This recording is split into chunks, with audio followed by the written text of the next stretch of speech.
देख सकते हैं धूप कितनी है। यहाँ पे बच्चे लोग आइसक्रीम खा रहे हैं। इनको हाय करो।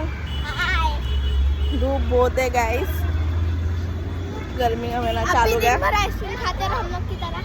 रमजान में मालूम नहीं पड़ रहे थे गर्मी भी, अभी देख सकते हैं कितनी गर्मी और धूप बढ़ चुकी है। अभी जा रहे हैं, अभी बच्चे लोग आ गए हैं, मैं जा रही हूँ घर पे लेके। यहाँ पे पार्क में देख सकते हैं बच्चे खेल रहे हैं।